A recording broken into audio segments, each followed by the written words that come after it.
Point یہ ہے کہ جب آپ نے اس سوسائٹی میں رہنا ہے، آپ نے سیکھنا ہے، اپنے ڈیسیژنز لینے ہیں، اسٹریٹجیز ڈیولپ کرنی ہے، وے فارورڈ بنانا ہے، اپنی زندگی کے لیے ڈیسٹینیشن کے لیے روڈ میپ تیار کرنا ہے، لوگوں سے ملنا جلنا ہے، ان کے نیگیٹو اسالٹ سے بچنا ہے، پازیٹیو لوگوں کے قریب جانا ہے، کولیبوریٹ کرنا ہے، کسی سے کوآپریٹ کرنا ہے، کسی سے کوآپریشن سے باہر جانا ہے، تو پھر آپ کو انسان کو پرکھنا پڑتا ہے۔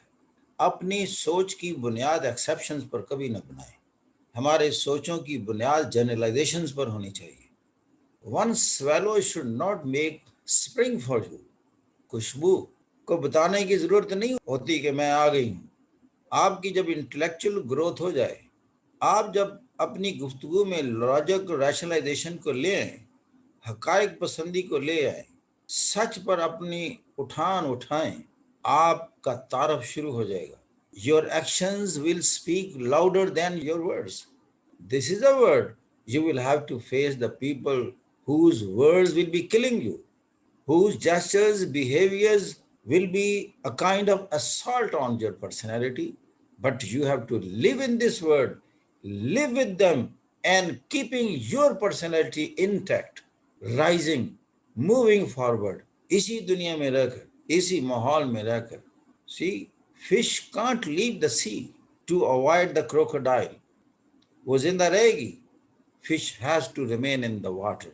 Even in the presence of the crocodile, she never leaves the pond. We have to learn from the nature and we can learn from the nature.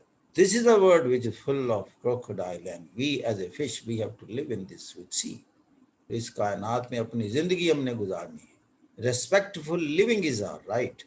محکومیت کے دو انداز ہوتے ہیں، ایک ریاست میں محکوم ہوتا ہے، ایک حکمران کے تابع، اور ایک غلط خیالات کی محکومیت میں ہوتا ہے، وہ سب سے خطرناک ہوتی ہے۔ جہاں آپ ذہنی غلام بن جائیں کہ میرے بس میں کچھ نہیں ہے، اور میں آپ کو بتاؤں تھرڈ ورلڈ میں 90% لوگ ساری زندگی زنجیروں میں گزار دیتے ہیں، ذہنی غلامی کی زنجیروں میں۔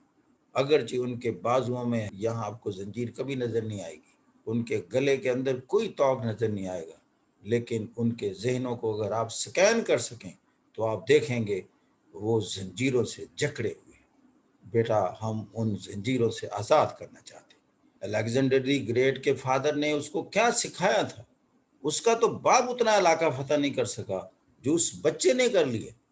اس بچے کو ذہنی طور پر اس گلوب کا حکمران بنا دیا تھا۔ سب سے پہلے اپنے ذہن میں حکمران بنتے ہیں، اس کے بعد پھر آپ دنیا کے حکمران ہو جاتے ہیں۔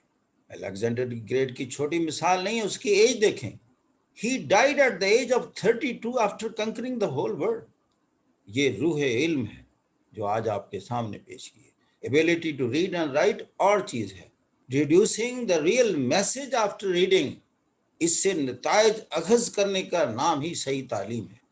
اگر کوئی انسٹیٹیوشن خواہ وہ ہارورڈ اور MIT ہو یہ خصوصیت پیدا کرنے سے قاصر ہے تو اس کی کوئی ویلیو نہیں۔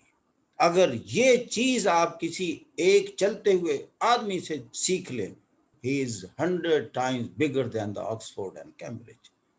He or she may be your father, your mother, a man of the street even.